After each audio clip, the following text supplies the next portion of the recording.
Hey everyone, thanks for joining us for the Loft this week. The Loft is an intentional community that focuses on finding innovative ways to have conversation together about matters of faith and welcoming people from all kinds of backgrounds. We're especially intentional about being inclusive about those in the LGBT community.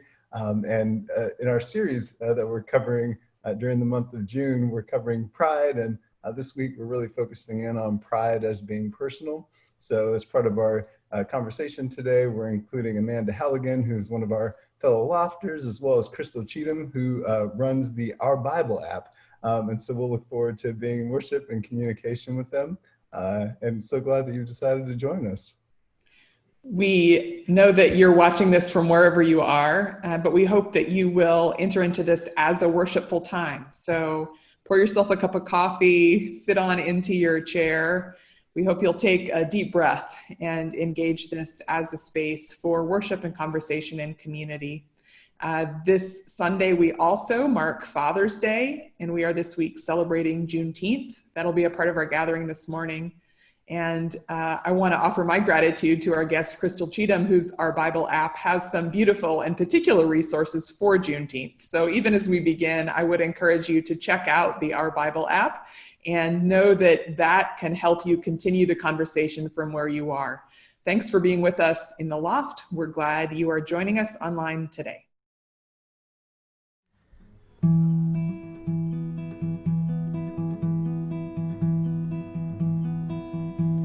I want to break free. I want to break free. I want to break free from your lies. You're so self-satisfied, I don't need you.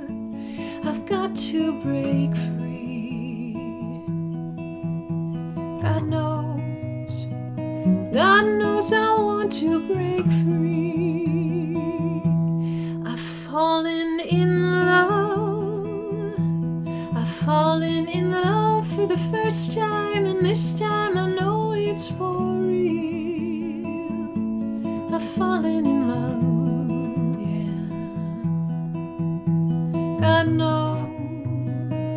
God knows I've fallen in love.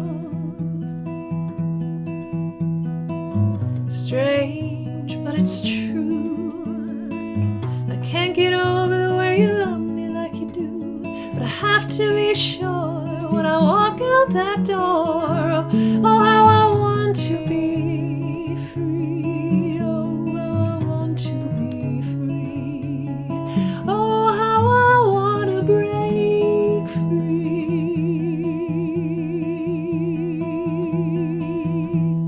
Da da da da. Da da da da. Da da da da. Da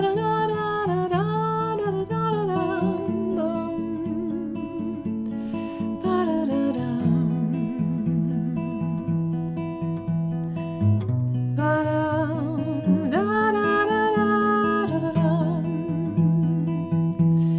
But life still goes on. I can't get used to living without you by my side. I don't want to live alone. God knows I've got to make it on my own. I've got to break free. I want to break free. I want to break free.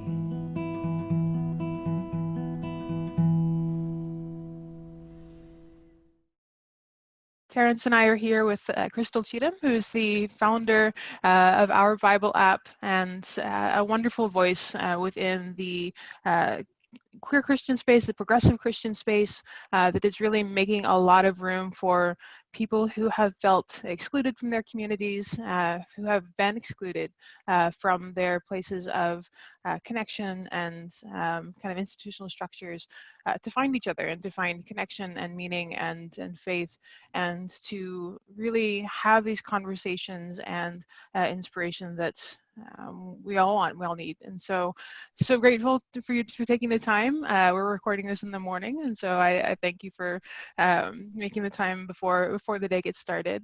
But just to start off, tell me a little bit about yourself, Crystal.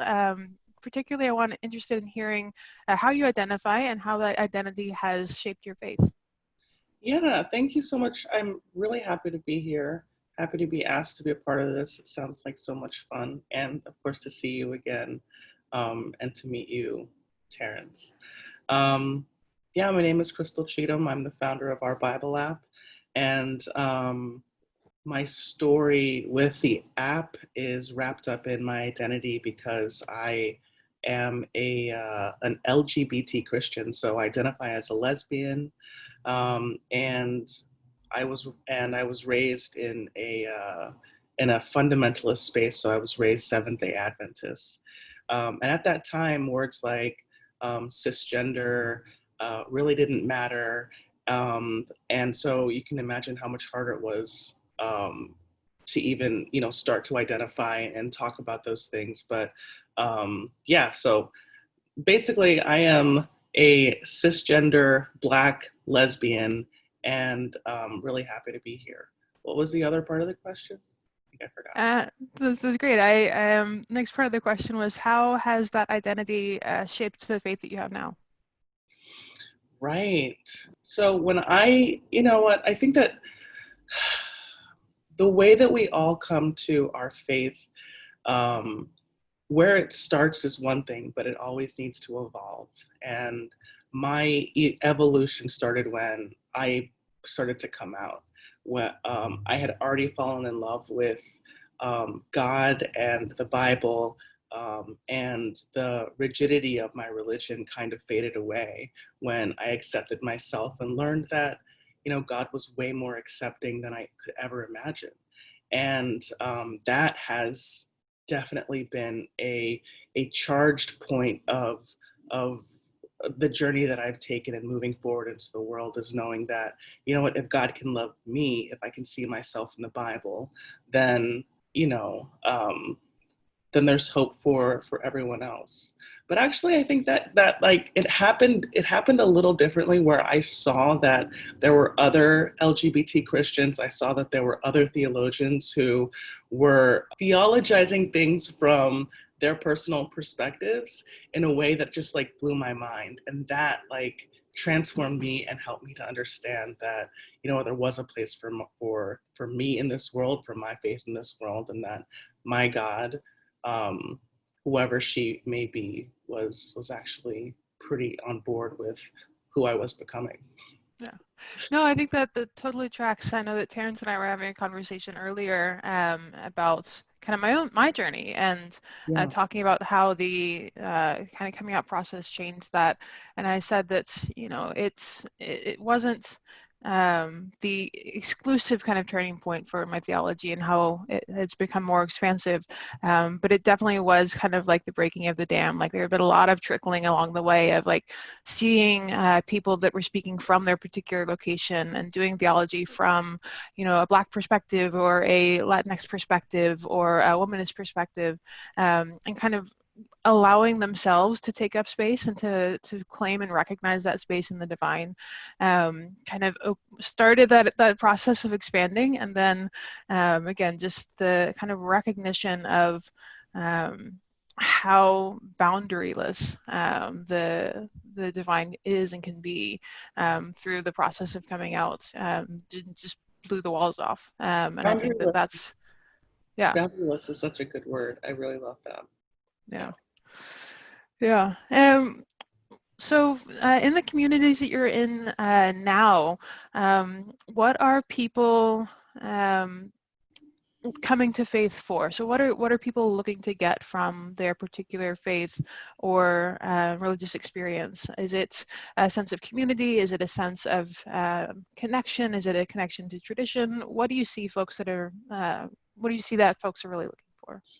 I think now more than ever, people are looking for connection. And originally I started our Bible app, for the progressive community, but of course for the part of the community I felt was constantly being ignored, and that is the marginalized and disenfranchised, the Black and brown people who are constantly, their stories are constantly glossed over when it comes to, evangelicalism and white evangelicalism, and also the LGBTQ community, because they have just been so scorned and thrown out. And so I feel like I started there with the reason of creating community and connection across the U.S. and across the globe, because there were just pockets of queer faithful people everywhere, and we didn't really have a way of getting in touch and communing aside from conferences. Mm-hmm. And so the app started there, but now, and over the years, I've definitely made it a place for anybody who feels like an outsider. But in this time of COVID, I've discovered that there's a much wider audience of faithful individuals who miss going to church, who are gravitating towards tech to find ways to find connection and faithful connection. And I've been honored that, the app can be a place for that. But I just feel like, anybody who is being impacted by this crazy disease is trying to find ways to find connection and community. Hi, church family. I was asked to give a few words on Juneteenth prior to doing today's reading, and I couldn't just think of a few in light of what's going on our world today. I can't imagine how my ancestors felt getting the news that they were free 2 years after the Emancipation Proclamation. I can say that I truly believe white people are very lucky that we only want justice and not revenge. A prayer adaptation of Lift Every Voice and Sing. Celebration rises up from the deep places, finding voice in the light and air no longer denied. Lift every voice and sing, sing till earth and heaven ring, ring with the harmonies of liberty. Celebration rises, not blind to the suffering, not blind to the sorrow. Celebration comes at a cost.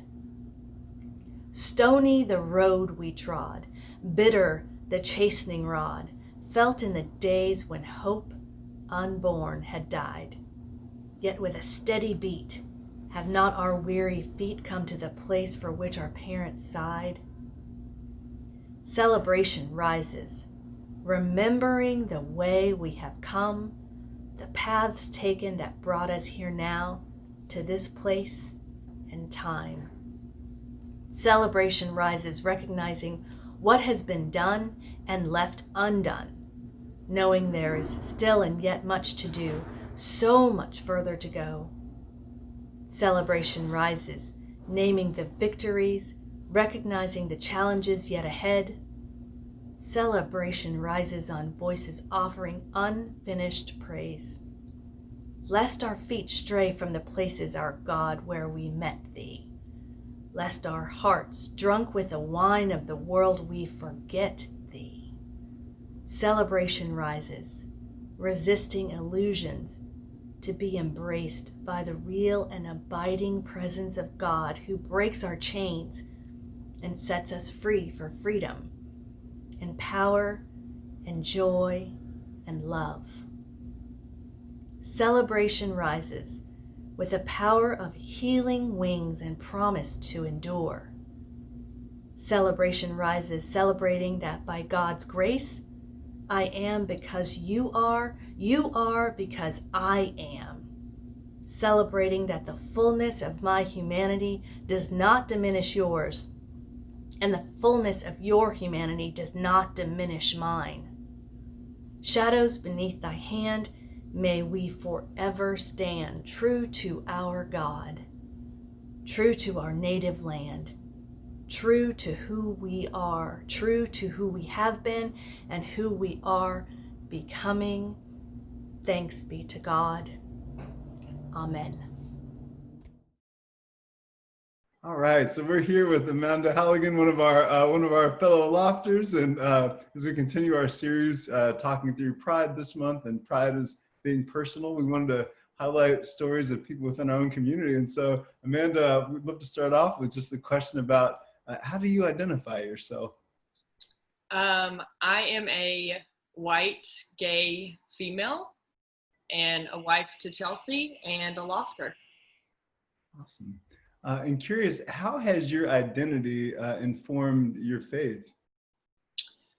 It's a great question. It has been interesting at times. So I grew up Catholic and was Catholic and identified as Catholic when I came out. So a lot of the tension around my faith and my sexuality really started sophomore year of college, coming out and really partaking in communion. And Catholicism, communion is a sacrament and something that is very sacred in nature and has a lot of steps to be able to even take the sacrament. So doing that and then knowing that the church viewed me as a homosexual that was sinning was very difficult to figure out, okay, this thing that felt so safe to me and this practice that gave me life is now something that I can't necessarily be a part of in the church's eyes. But as I have continued to expand my world, moved from Tennessee and came out to LA, I have been introduced to a different kind of faith that isn't just about the actual practices and behaviors that you do, but really how you experience and how you participate in the world and your community. Tell me a little bit more about that. So I've probably undergone similar conversions from just like a really works-based, like I have to do this thing and check that box to be a Christian or a person of faith. What helped you to make that transition from that kind of check boxes or in or out to a more holistic picture of your faith? Yeah.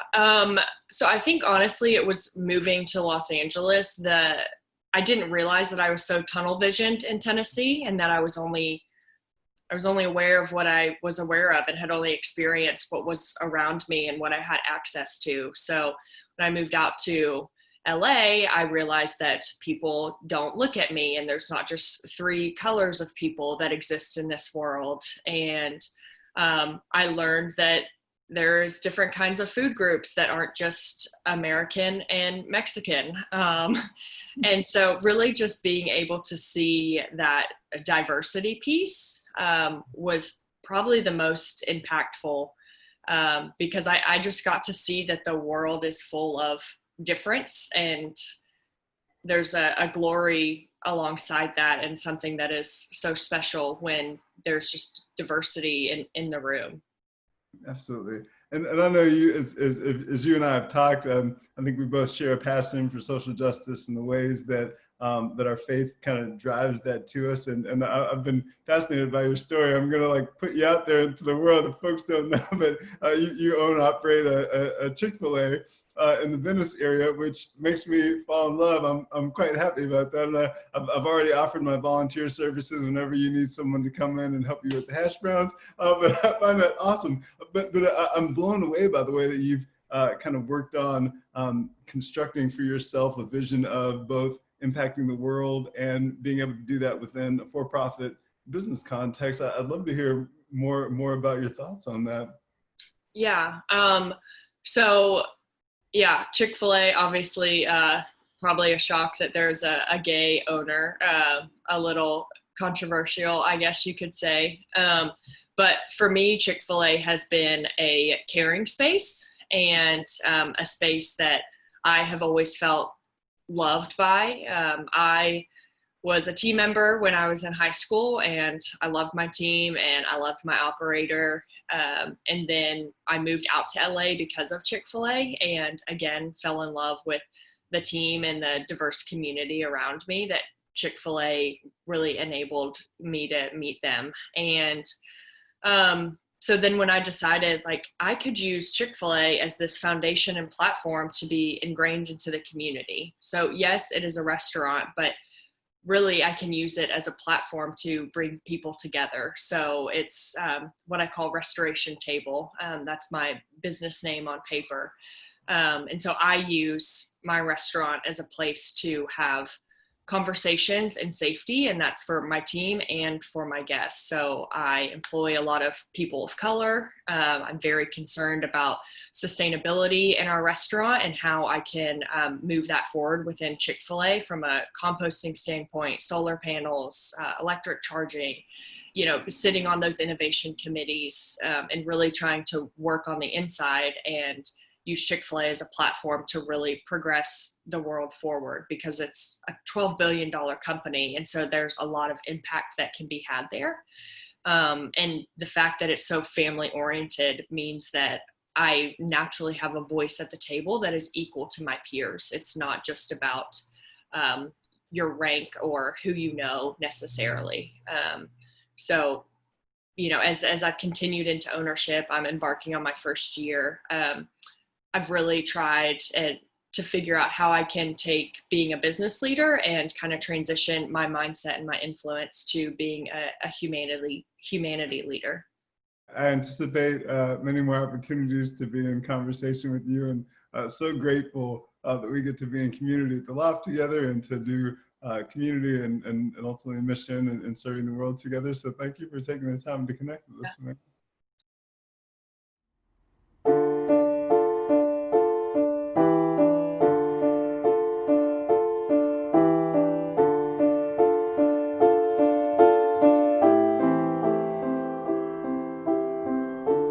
Paper thin, God only knows the pain you're in.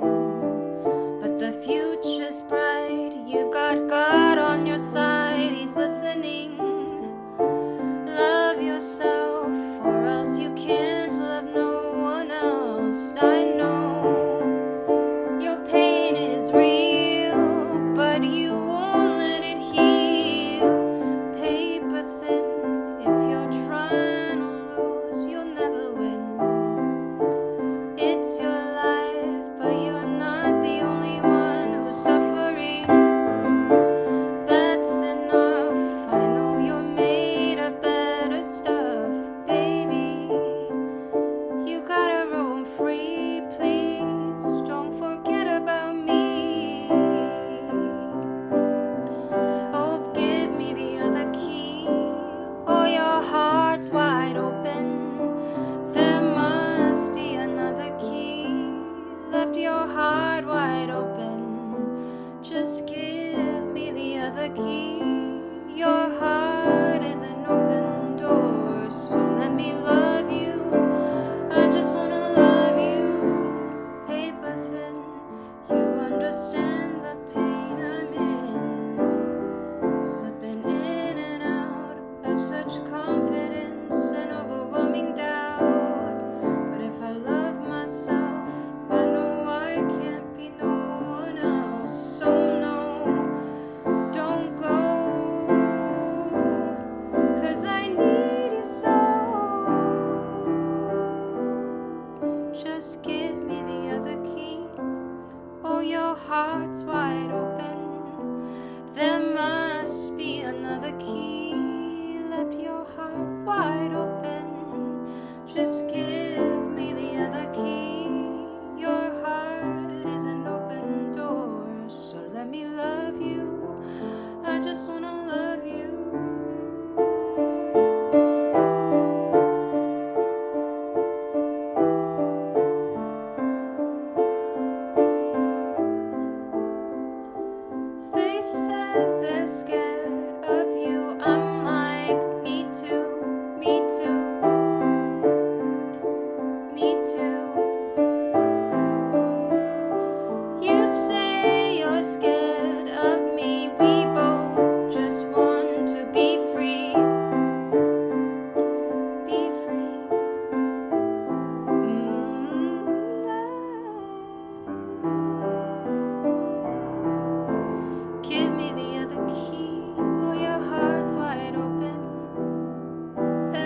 just wanna love you.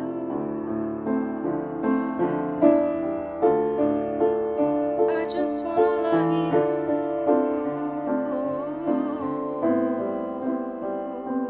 I just wanna love you. So let me love you.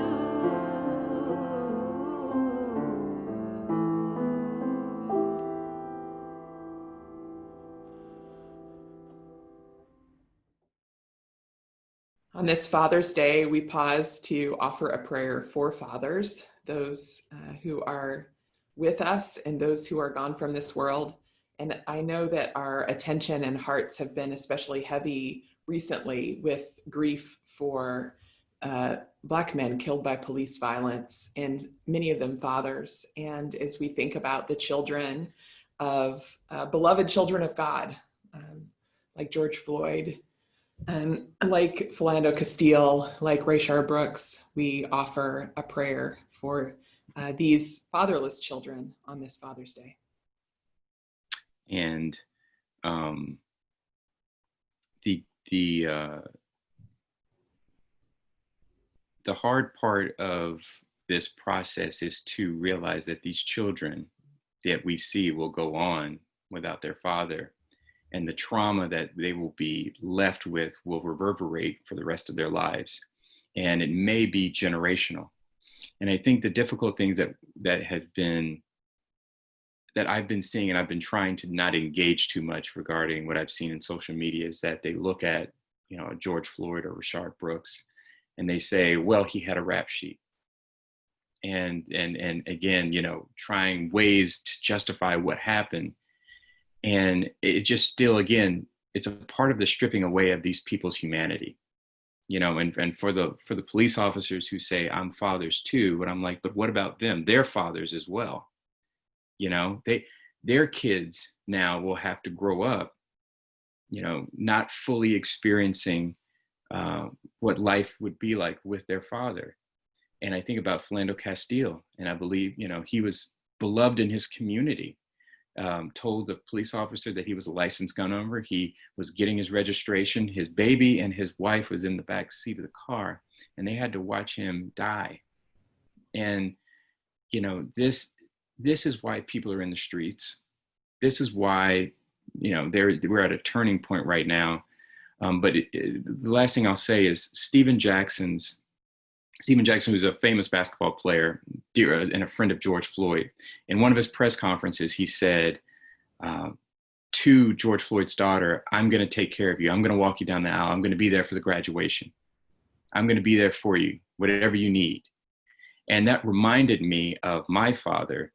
And as we kind of as we are here on Father's Day, I'm thinking deeply about who my father was to so many people.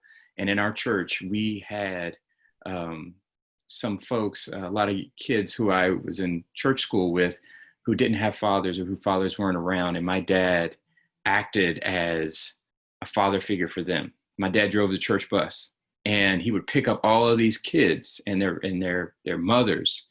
And they knew that my dad was somebody that they can count on. They knew my dad was somebody that they can rely on.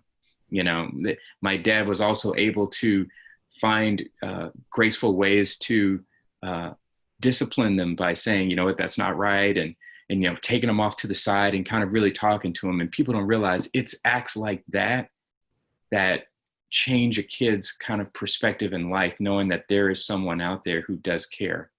And there are a variety of reasons in which fathers are not around or there.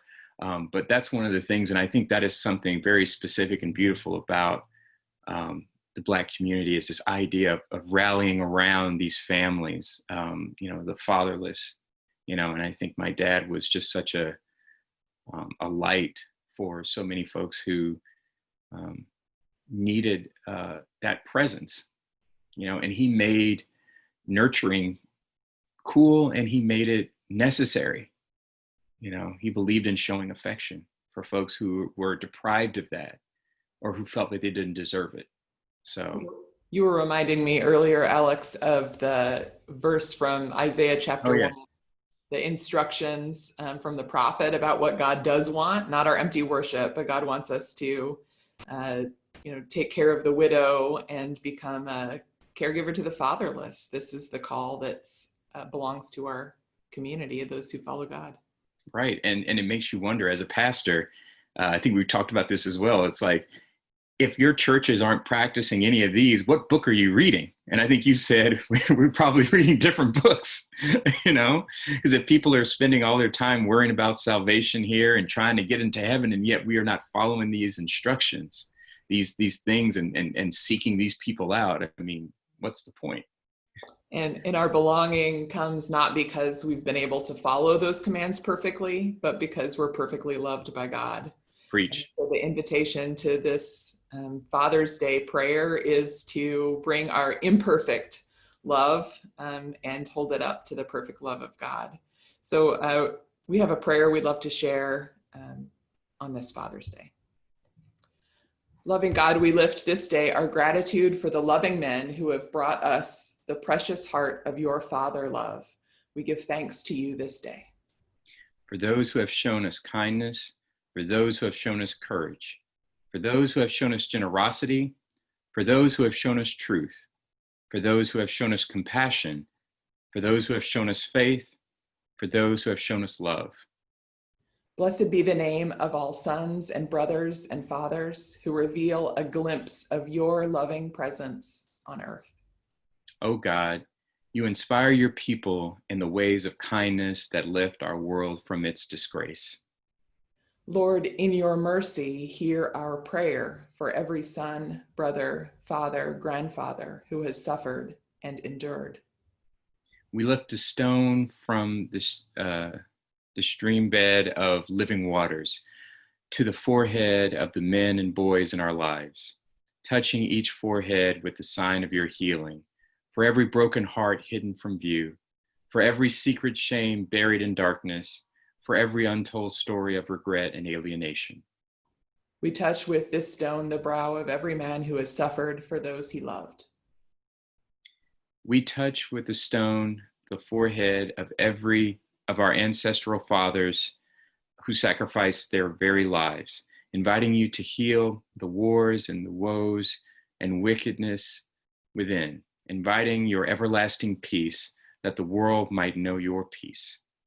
Hear our prayer, O God, for this broken world. We pray for peace this Father's Day.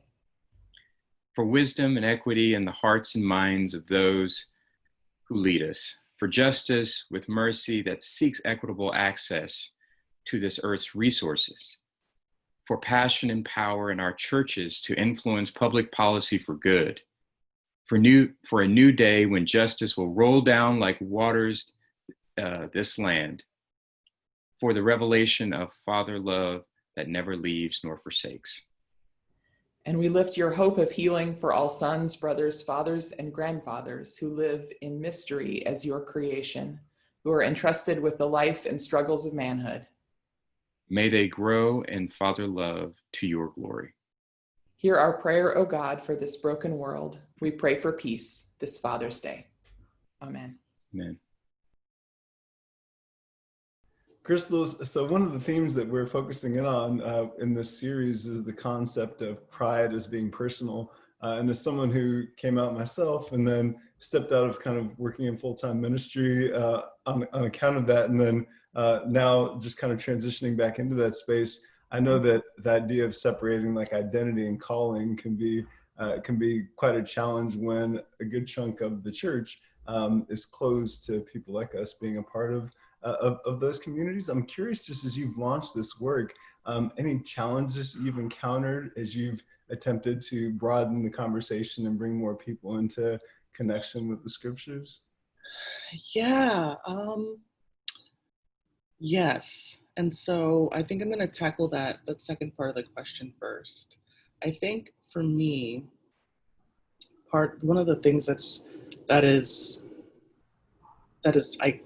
one of the things that's really personal for me is that I believe that sexuality is spirituality, that they go hand in hand.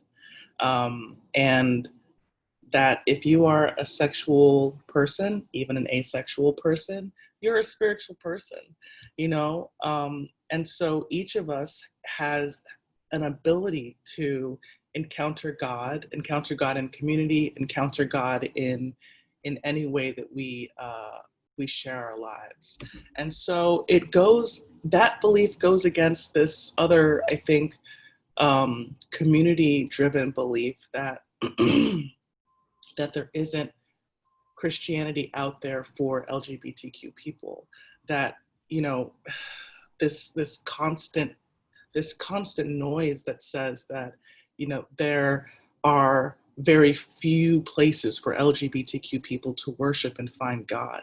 Yes, there is a booming evangelical space that is anti-gay, but there is also a booming progressive space that is just so affirming and so beautiful. How do we, the work that I'm constantly trying to do is to highlight and lift up this side of the conversation, to let people know that, like, that argument that we're having in the middle that says, like, that belief that we're not enough, that we're never going to find communities that love us, that is all a lie. That is all a lie, because there's a giant community out there willing and waiting to accept us.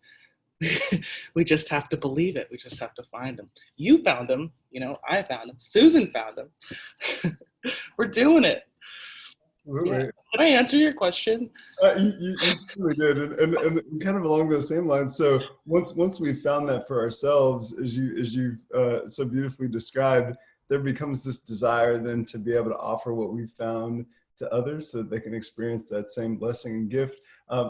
Having spent the last several years working in tech, both in big companies but also in startups, I know that being a person of color and a queer person of color in those spaces is maybe even more rare than inside of the church itself. And so as you, a lesbian, Black, female founder of a tech startup, I'm curious kind of what your experience has been there and how you've been able to overcome some of the challenges you've experienced in that space. I show up. I think that's just what I do. I mean, I just have very little room for, you know, somebody telling me that I don't belong. Mm-hmm. And I think example one, I made an app. So there you go. But so my office is usually in a WeWork here in Philadelphia. And our tiny office space isn't just our Bible app. We have a couple other one-person companies in there. And most of us in there have ended up being queer. So it's like one LGBTQ office, and then everybody else, we have no idea. So one day, we all decided that we were gonna wear these shirts that say, "Who all's gay here?" And so, you know, WeWork is like this like, I don't know, this like hipstery, you know, open space, but it's also very professional. And, you know, one day we just decided we're all going to wear these shirts out and see who else was gay there. And we met some people, and it was actually pretty fun. So, you know what, I'm like, yeah, I know that there are less resources if you're a Black entrepreneur, even harder if you're a woman. And actually resources is one of the things that has been my struggle. But I don't think that for me, I want it to be a part of my narrative. Some people might be surprised that a queer person is making a Bible app. I know that our community has a lot of challenging experiences, both with the text and the way that it's been used. And so, why the Bible? Why are you still hanging on? I mean, like I said, I was raised Seventh-day Adventist, which is they believe that the Bible is the Word of God and that it is infallible, and that you have these 27 fundamental beliefs that you base your life on around the dogma concerning the Bible. So it's just like, it's a lot to think about, right? But I think, my religion was so ingrained in my family which was beautiful, and which was also ingrained in my community, right? And so everywhere I went, I found ways that the Bible was being lived out. I mean, once you brush aside all of the rules and the structure and that kind of thing, it was actually very beautiful. And like, I actually have an MFA in creative writing. So like, I love literature. I am just all for it. And so I fell in love with the Bible, and I realized that that there is so much truth there. Like, that is it's the most truth. And the way you choose to read it, the way you choose to discern how it's speaking to you, is another part of the Bible. You know, you need somebody, it's just a book on a shelf unless you pick it up and start to read it. And so that is the thing that I fell in love with, this idea of popular education and how each of us have something to bring to the table and can add to the education of the world, right? So this idea that we can all personally theologize our experiences by reading and loving this like incredible book. I mean, it's timeless. I mean, how many years old is it? And we're still reading it and arguing about it today. I mean, take that, Shakespeare. Yes, yes. So on that note, is there a particular either passage or theme from the Bible that you could give as an example of how that is being lived out today? Oh man, a passage of like how it's being lived out today. Well, I'll just go right back to, to my thing about community. Where is it? Where 2 or 3 are gathered in my name, I am there. I'm trying to think where it's actually found. I'm having a brain fart. The Gospels. No, it's in the Old Testament. Anyway, somebody watching this knows where it is. We'll find it. Yeah, where 2 or 3 are gathered in my name, there I am. And I think any one of us can pick up a devotional and just have a wonderful, prayerful moment alone.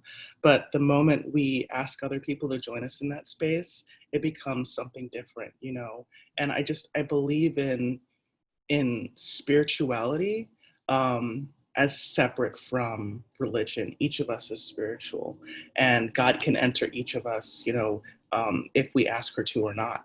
And I am so enamored by what happens, that change, that chemical, extra physical. That's not even a word, but that thing that happens, that charge that happens, the same way that like love happens, it's just like a phenomenon, the same way that, friendship happens. It's just like, what, like this thing that happens when you get together with this holy book with other people and start to share in this space. Your ideas start to melt together. You start to have strong and crazy conversation. You start to fall in love. You start to build relationship. And, it all stems from that verse that says, we can do more when we do it together.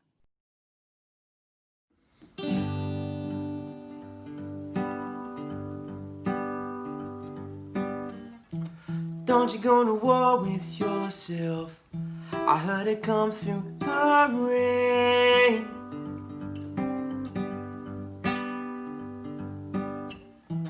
Don't you go to war with yourself. How you gonna hold on that pain? Whoa, no. Let go, let go, let go. Put all of it out of your mind. Can you hear me? I know, you know, we know. It's time now. Put down what you're carrying. Put down what you're carrying. Put down what you're carrying. Put down, put down, put down now. Put down what you're carrying. Put down what you're carrying. Put down what you're carrying. Put down, put down, put down now.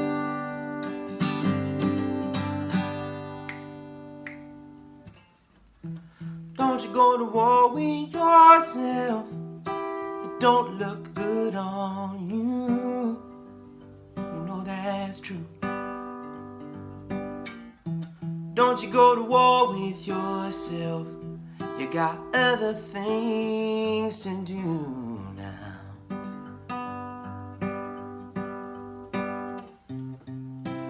Let go, let go, let go of everything holding you down.